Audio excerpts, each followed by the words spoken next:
Boa tarde a todos, começando esse vídeo com uma notícia que pode assustar muitas pessoas. Eu já tive um canal solo no YouTube que eu criei lá em torno de 2015. Queria ser um canal sobre análise de cinema, eu ia falar apenas sobre filmes naquele canal. Eu tinha duas propostas para aquele canal. Eu iria fazer análises, mas eu ia focar apenas em filmes clássicos. Eu não ia entrar nesses filmes modernos ou os filmes de entretenimento. Eu ia focar nos filmes mais artísticos e mais antigos. E ia ter duas propostas. Uma análise completa de um filme ou curtas, feito em slides, porque não durasse mais do que 3 minutos, falando o básico de algum filme clássico. Eu queria fazer isso com o intuito de incentivar as pessoas a consumirem esses filmes antigos que são maravilhosos. Filmes que são completamente desconhecidos. Inclusive esse formato de curtas, fazer tudo em slides, vídeos de 3 minutos só trazendo informações e despertando a curiosidade das pessoas, é algo que eu ia fazer baseado no programa chamado Video Games Vault, que não existe mais, infelizmente, que era feito pelo Screw Attack e ficava num site chamado Game Traders, que também não existe mais, ele fechou, mas eu adorava esse programa. Eles falavam de jogos clássicos em tipo 3 minutos, mostrando imagens, pra mim era muito nostálgico ver aquilo. E eu queria fazer isso com filmes, e que servisse como uma indicação, uma série de indicações. Então, o que aconteceu? Eu fiz um vídeo. Eu fiz um vídeo só para aquele canal, ficou uma análise até que muito bem feita. Eu indiquei uma série de filmes lá durante a análise. Eu indiquei uma série de diretores, ficou um vídeo até que bem completinho, até que muito bem feito. Mas eu nunca mais fiz um vídeo desse estilo. Por quê? Porque me dava muito trabalho. Eu tinha que trazer muita informação, eu tinha que pegar várias imagens, várias coisinhas. E eu trabalho, faz a faculdade, eu não tenho tempo e nem paciência. E até uma coisa que eu comentei com o povo desse canal, o que eu sei fazer é ligar a câmera e sair falando. Eu não sei fazer esse monte de edições, esse monte de montagens, e eu não tive paciência para continuar aquilo. Mas o vídeo ficou bom. Foi a análise do filme Taxi Driver, e eu não queria que aquele vídeo sumisse. Então eu pensei, quer saber de uma coisa? Eu vou pôr aqui ele no canal, vocês assistem ele, fica aí uma recomendação de uma série de filmes para vocês assistirem, e pode acabar sendo útil para vocês também, porque eu quero que as pessoas consumam mais cinema. Eu poderia ter refeito aquele vídeo diretamente para esse canal, ligado à câmera, ter refeito as montagens, mas eu não fiz porque eu estou com preguiça. Então é isso aí, gente, vejam o vídeo, peguem as recomendações e assistam. Até mais. Bom, amigos, você viu o meu canal que era sobre cinema, esse tipo de coisa, e você veio aqui empolgado pra ouvir falar de Transformers, de Vingadores, de DC, de Marvel, caralho, a 4, tem uma notícia pra você mesmo. Você não vai achar isso aqui não. O tema aqui é outro, a proposta aqui é outra. O que eu pretendo fazer aqui é falar de um outro tipo de cinema. Aquele cinema que muitos de vocês, quando foram ver, acabou não gostando que era em preto e branco, que era lento, não entendeu a proposta do negócio. Então a ideia aqui é preparar vocês para esse tipo de filme. Taxi Driver, filme de 76, dirigido por Martin Scorsese, atuado por Robert De Niro, Sybil Shepherd, Harvey Keitel, Jodie Foster, roteiro escrito por Paul Schrader, que vai fazer vários filmes com Scorsese, inclusive. Não se preocupe, o filme é de 76, mas isso não vai ser um problema, o ritmo continua extremamente atual, não é um filme que você vai ter uma certa dificuldade de assistir. Talvez você acabe perdendo os detalhes por falta de experiência, mas isso eu vou tentar mastigar o máximo possível aqui. Resumindo a história do Taxi Driver, é a história do taxista que é veterano de guerra do Vietnã. E o filme trata muito sobre os relacionamentos sociais que ele tem. Ele é um cara perturbado, ele é um cara que não se encaixa em uma sociedade, ele tenta se relacionar com as pessoas e as coisas geralmente acabam indo à merda. E o filme foca muito nisso, mas resumir Taxi Driver como um filme de um taxista que está procurando fazer um amigo é uma forma quase que analfabeta de definir esse filme. Aqui a gente está fazendo um trabalho sério aqui. Uma das coisas mais importantes a se destacar do Taxi Driver é a atmosfera do filme. Logo na abertura, você vê um táxi cruzando por entre fumaça, com uma música tocando, cores extremamente quentes, para trazer um clima hostil. E com esse clima hostil já te trazer aquela sensação de desconforto com o que você está vendo. Várias vezes você tem um corte na cara do De Niro, enquanto ele dirige o carro, com cores vermelhas, para retratar uma forma violenta do qual ele está enxergando, do qual ele vê Nova York. O Scorsese sempre traz muito disso para os filmes dele, que é Nova York. O Scorsese ama Nova York, ele cresceu, ele viveu em Nova York. Todo o esquema de cores nesse filme é uma coisa muito comum nesses cinemas mais artísticos. Você consegue ver a utilização de cores em filmes como The Fall, às vezes mais sutis, às vezes mais óbvios. As formas mais sutis, como por exemplo Spike Lee no Do the Right Thing. Eu gosto bastante de Spike Lee, mas virou um mimizento do caralho pra ficar foda. Outro diretor também que faz isso muito bem feito, os irmãos Coen com Oh Brother Where Art Thou. Também ele usa bem as cores, um filme que se passa no Mississippi, mas ele muda as cores. Aquelas florestas todas verdes, eles alteram a cor para amarelo, para laranja, para trazer uma nova forma de sentimento para quem vê o filme. Cries and Whispers, do Ingmar Bergman, também utiliza bem as cores. Tanto que o próprio Bergman disse, todos os meus filmes poderiam ser em preto e branco, menos Cries and Whispers, porque a cor é evidente e essencial para o filme. Temos filmes mais óbvios que utilizam as cores de forma que vai, tipo, tá na sua cara, tipo Hero, o próprio Sin City. São filmes que o uso de cores é algo mais evidente. O Taxi Driver, ele trabalha de uma forma mais sutil, uma forma que você tem que prestar atenção, tanto no uso das cores vermelhas, da atmosfera, como se estivesse muito quente. E tudo isso para transmitir a imagem de que Nova York é um lugar extremamente hostil, extremamente pesado. E isso é muito bem retratado no filme. Tudo isso começando com a narrativa do De Niro.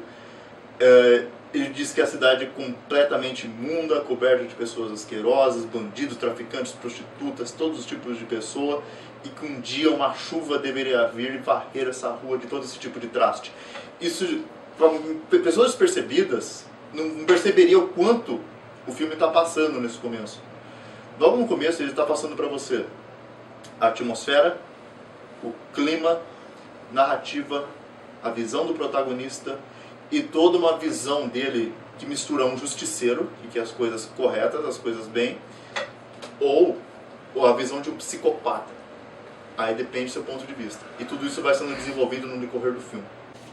Voltando ao pensamento que eu tinha dito sobre o protagonista do filme, interpretado pelo Robert De Niro, o nome dele é Travis Bickle, é o taxista do filme que tem todo o trama e toda a história gira ao redor dele. É muito interessante o personagem em si, porque o filme retrata muito a visão dele, e toda a visão dele possui uma ligação muito forte com Nova York. Como assim? Nova York no filme é totalmente deturbada, é totalmente perturbada, confusa, violenta. Taxi Driver é um filme extremamente urbano. Ele não possui filmagens em estúdio, tanto que ele foi feito com um orçamento muito baixo. O orçamento do filme foi 1,3 milhões de dólares, que se for ver não é uma grande coisa. Ainda mais hoje que os filmes são feitos com quase 200 milhões de dólares. Toda a atmosfera do filme, ele mantém o esquema de cores, mantém a atuação, a visão e o que é visto na cidade. Muitas daquelas pessoas, prostitutas que você vê na rua, boa parte delas não eram atores, eram prostitutas de verdade trabalhando. Era uma época complicada para Nova York, a vida noturna de Nova York era muito complexa. Tem até uma frase de Charles Dickens que diz: era o melhor dos tempos, era o pior dos tempos. Que eu acho que é uma frase que se adequa muito bem a Nova York na época. Mas ok, pessoas desavisadas entrando no filme. Qual a primeira coisa que você vai perceber vendo esse filme? A trilha sonora. A trilha sonora de Bernard Herrmann. Bernard Herrmann foi, na minha opinião, um dos maiores gênios musicais da história do cinema. Ele fez trilhas sonoras para filmes como, por exemplo, Hitchcock. Ele fez muitos filmes de Hitchcock. The Man Who Knew Too Much, Birds, Vertigo, North by Northwest. Tantos filmes, e principalmente uma trilha sonora de Bernard Herrmann que vocês devem conhecer, Psycho.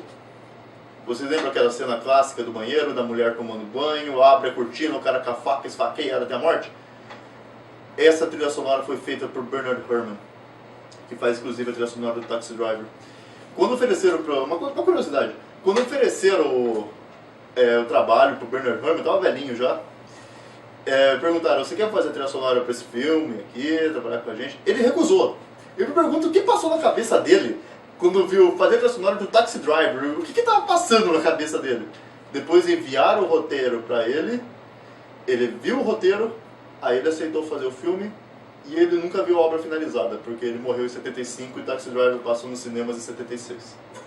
Mas eu acho que o principal que deve ser discutido sobre o Taxi Driver é o relacionamento. O Taxi Driver ele foca muito na relação entre os personagens. Entre os personagens do Travis Bickle, interpretado pelo De Niro, com outras pessoas.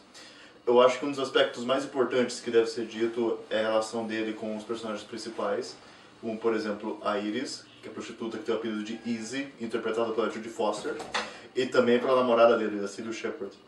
Eu vou entrar em detalhes sobre esses dois, mas antes é legal destacar que isso mostra toda a influência do cinema europeu com o Scorsese. Por quê? O cinema europeu ele trabalha muito o relacionamento entre as pessoas, entre os personagens, como, por exemplo, Eric Rohmer. Eric Rohmer trabalha muito isso com filmes, por exemplo, The Green Ray, My Night at Maud's, excelentes filmes que eu recomendo que vocês vejam também quando estiverem prontos para esses filmes. Mas são excelentes filmes que trabalham bem essa temática. O Rossellini também trabalha isso em alguns filmes, que é um aspecto muito importante do cinema europeu. Isso está muito forte no Taxi Driver. A primeira relação marcante desse filme é do De Niro com a quase namorada dele, que foi a Cybill Shepherd, é a mulher que ele tem um relacionamento que dura pouco. É meio óbvio, meio complicado o motivo, porque no primeiro encontro ele leva ela para um cinema pornográfico. Depois disso ela acaba chutando ele, obviamente, porque o cara é um maluco do caralho. Uma coisa interessante também é como ele reflete, como ele endeusa esse personagem. Ele, quando vê ela pela primeira vez, ele diz, ela é um anjo, ela não pertence a essa realidade. Porque ele vê ela como uma saída daquele meio podre do qual ele vive. Ele realmente escreve no diário dele, they cannot touch her, porque ele vê ela como algo intocável, que esses seres não merecem ter um contato com ela, não merecem chegar perto dela. Tanto que quando ele está falando com ela, ele diz essas frases, eu acho que você é uma pessoa muito solitária, você é diferente dessas pessoas. As coisas que você vê, as coisas que você faz, não importam, porque você é diferente de tudo isso. Tudo isso que o De Niro fala, ele está refletindo o personagem dele no personagem dela. Ele está se visualizando nela. Ele quer que ela seja a saída dele, aquela pessoa que salva ele. E quando eles saem e ele levam fora, ele percebe, ok, talvez ela não fosse isso que eu pensei que fosse. Ela não é a pessoa que vai me salvar, ela é igual aos outros. Quando isso acontece, o De Niro começa a dar uma pirada. Ele começa a ficar meio maluco. Outra relação que pra mim é a relação mais importante do filme, e a mais interessante, é a dele com uma prostituta de 13 anos. Eu falei que esse filme é tenso pra caralho. Então uma prostituta de 13 anos já é uma coisa pra chocar quem tá assistindo. A prostituta é interpretada pela Judy Foster, que foi um trabalho sensacional. Foi uma das primeiras atuações da carreira dela, ela tinha 12 anos. Ela mesma diz em algumas entrevistas que foi o papel mais importante da carreira dela. Porque quando você é criança, não exigem muita coisa de você. Vai lá e seja uma criança. Ela teve que atuar, ela teve que construir um personagem complicado, um personagem agressivo. E isso foi um trabalho complexo para ela, isso mudou muito a carreira dela a partir desse ponto. Uma curiosidade disso é que, pelo fato de ela ter 12 anos, as cenas mais fortes do filme foram interpretadas pela irmã dela, de 19 anos. Porque seria basicamente contra a lei ela fazer aquelas cenas que ela fez. Não se preocupa, não tem nenhuma pornografia infantil, não vai ter nada disso, pode ficar tranquilo. Mas tem cenas fortes, é um filme tenso, com bastante violência na reta final e todo o conceito do filme é violento. Uma coisa que tem que destacar também é o gigolô, o cafetão que trabalha com ela, interpretado pelo Harvey Keitel. E se eu tivesse que definir o Harvey Keitel em uma palavra, seria extravagância. Que, meu Deus, só faltou um charuto cubano e uma camiseta regata havaiana para completar o figurino. Eu acho que ia ter um salto alto com um peixe dentro no sapato dele. É muito bizarro o visual dele. Mas a atuação do Harvey Keitel é sensacional, com basicamente vários filmes que ele fez durante a carreira, com exceção de Bad Lieutenant, que eu acho que tem uma atuação meio estranha em alguns momentos, mas Harvey Keitel é um grande ator. É muito interessante a relação que o personagem do Niro tem com a prostituta de 13 anos, porque durante todo o filme ele tenta se relacionar com as pessoas e fracassa, ele não consegue manter o relacionamento com ninguém. Ele vai no cinema, tenta conversar com a mulher, leva um fora, ele vai conversar com as pessoas do táxi e não consegue se relacionar. Mas por algum motivo com essa menina, ele consegue ter um convívio. Eu acho que isso acontece muito porque os dois são pontos fora da curva. Os dois estão no meio do qual que eles sentem que eles não pertencem. Eles são pessoas diferentes dos outros ao redor deles. São pessoas que querem fugir de algo, que querem algo novo. Então, nesse desespero que os dois têm, eles acabam se entendendo. O personagem do De Niro com o personagem da Judy Foster. É muito interessante durante o filme, você vê os diálogos que os dois têm, principalmente quando eles vão na lanchonete, o De Niro saía do serviço dele e ia encontrar ela para os dois conversarem, e isso acontece muito durante o filme, e é de uma forma muito interessante. Os aspectos mais importantes da linguística visual do filme é com relação à fumaça, que aparece logo na abertura do filme, em vários momentos, e na cena que aparece o De Niro pela primeira vez. A fumaça não está ali só como algo visual, ele está trazendo uma mensagem para o espectador. Mas a mensagem que você vai tirar dessa fumaça é algo completamente pessoal. Quando eu vi quando jovem, eu achei que aquela fumaça era uma simbologia ao inferno, devido às prostitutas, às coisas horríveis que aconteciam naquela cidade. E quando eu descobri que o Scorsese queria ser padre como primeira profissão, eu acabei achando que era isso mesmo. Mas revendo filmes várias vezes, eu comecei a tirar outras interpretações da cena, como por exemplo, a simbologia, a mente perturbada, nebulosa do De Niro, ou o que ele sentia, o que ele pensava. Ou talvez pode ser até mesmo uma simbologia a Nova York, como se ela estivesse prestes a explodir, como se estivesse juntando algo embaixo dela. A fumaça sempre sai de baixo da cidade, como se algo fosse explodir por entre os esgotos de Nova York, é algo sensacional. Isso, como eu disse, é algo interessante de cinema mais artístico. O diretor tem a sua própria visão, e essa visão está ali no filme, e cada um vai interpretar de sua própria forma. E não vai estar errado, porque o filme não nega isso. Cada um vai ter sua própria visão, cada um vai ter suas próprias conclusões, e isso que é uma coisa interessante de se debater esses filmes mais artísticos. Uma coisa muito interessante de a gente conversar também é a sequência final do filme. Depois desse relacionamento furado da Cybill Shepherd e todo o drama envolvendo o personagem da Jodie Foster, ele decide matar alguém. Ele tá na cabeça dele, eu vou matar alguém, e tudo isso surge, a certeza, depois de uma conversa entre o De Niro e o Scorsese. O Scorsese aparece no filme, ele está num táxi.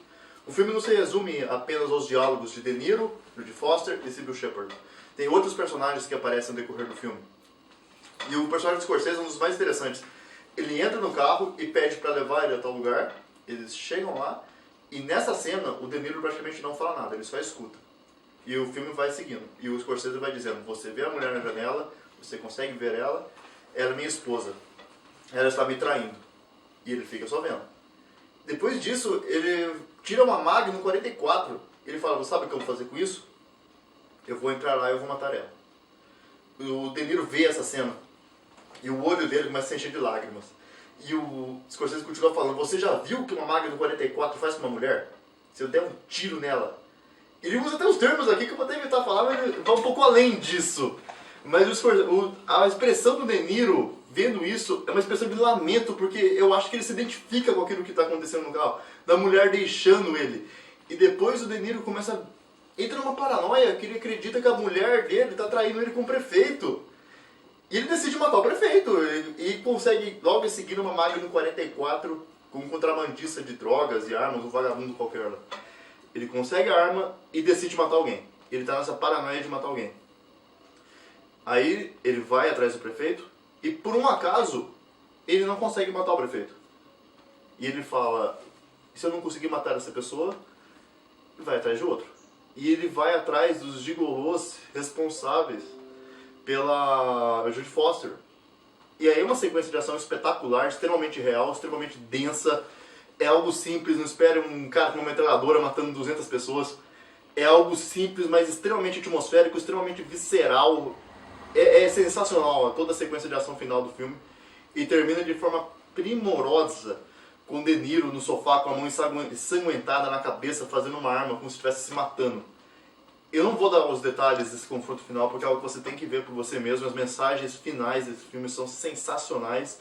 Não existe uma grande análise, porque vai estar bem na sua cara e vai impressionar muito você. O final do filme é uma obra de arte. O filme tem a clássica cena que acho que muita gente já viu, que é do De Niro de frente com o espelho, falando "Are you talking to me?", que já foi repetido em vários filmes.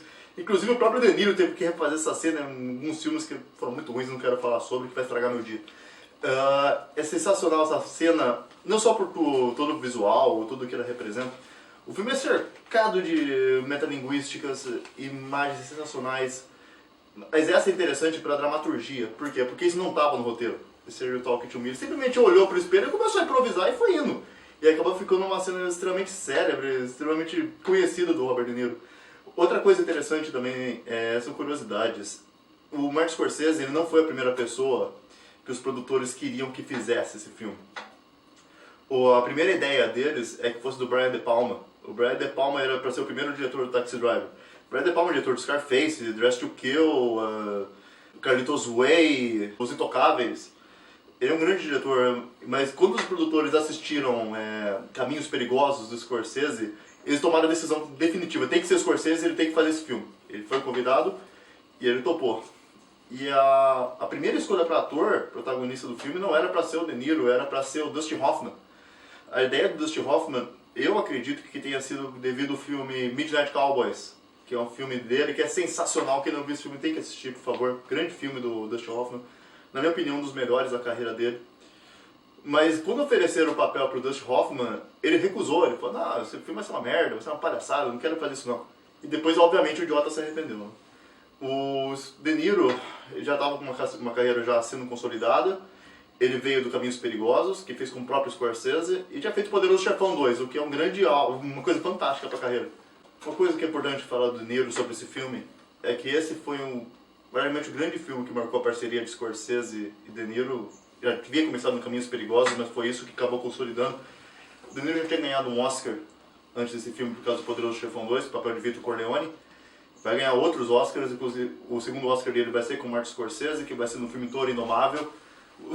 Uma coisa do cinema mais antigo é quanto o ator levava a sério o papel dele, quanto ele se dedicava, se esforçava por isso. Hoje, uma cena de cinema, ela é repleta de cortes, as atuações são curtas, o ator vai lá, fala poucas falas e já tem um corte e segue em frente. No cinema europeu, alguns americanos, mas principalmente no europeu, os atores têm que atuar por um longo tempo, poucos cortes são utilizados, muita dramaturgia contínua, ele tem que decorar a fala e se manter no personagem por longas cenas. Até, por exemplo, eu lembro de um filme do Hitchcock chamado Rope, que é tudo gravado em uma única cena, one shot. É um filme de 1h15, mais ou menos. Os atores tiveram que atuar continuamente por 1h15, sem errar suas falas, ou todo o processo ia se perder. O De Niro foi um cara que sempre levou muito a sério os filmes dele. Quando ele foi filmar O Toro Indomável, para gravar a primeira cena, a cena de final, ele teve que engordar 31 quilos. Você vê que ele levou bem a sério o serviço dele. Em Cape Fear, ele pagou $5.000 para o dentista destruir os dentes dele. E depois teve que pagar $20.000 para reconstruir os dentes dele. Você vê que é um cara que estava ali para chocar a raça humana. E que é um dos maiores atores de todos os tempos, não tem a dúvida disso. Esses filmes artísticos, eles têm um peso muito grande na dramaturgia, no roteiro, na fotografia, na direção. Isso é uma coisa que leva tempo para se acostumar, para se adaptar. Mas quando você consegue entender essa visão artística, isso muda você completamente. Taxi Driver, gente, ele é um filme artístico, com uma carga de entretenimento também, mas tem toda uma essência artística. Eu vou falar de outros filmes mais desconhecidos, porque por mais que o Taxi Driver seja um grande filme, ele já é um filme até que relativamente conhecido pelas massas. Eu vou entrar no cinema europeu, italiano, eu quero muito falar de Rossellini, de Fellini, de Homer, de Godard, Kurosawa. Eu vou entrar nos detalhes das obras dessas pessoas, eu vou falar das eras cinematográficas, como a minha favorita da europeia, que é o neorrealismo italiano. Eu vou falar do The Golden Age of Japanese Cinema, que é do Kurosawa, do Ozu. Eu vou falar até talvez do Third Cinema, falo um pouco sobre, falar do British New Wave, vou falar do Golden Age of Hollywood. Onde Taxi Driver se encaixa seria no New Hollywood, que começou com ele, teve Steven Spielberg, teve Ridley Scott, que foram quando começou a trazer um novo tipo de ritmo para o cinema. E eu acho que quem quer começar a assistir um cinema mais artístico, Scorsese é uma boa maneira de começar. Começar com Taxi Driver, quer ver mais uma coisa além de Scorsese, eu recomendo Goodfellas, Cassino, Os Infiltrados é um filme mais recente, mas é um grande filme. Eu gosto bastante de Caminhos Perigosos, é um filme mais antigo dele, veio antes de Taxi Driver, mas é um grande filme. E um dos melhores dele, que eu acho que é Toro Indomável, que é um filme que tem que ser visto.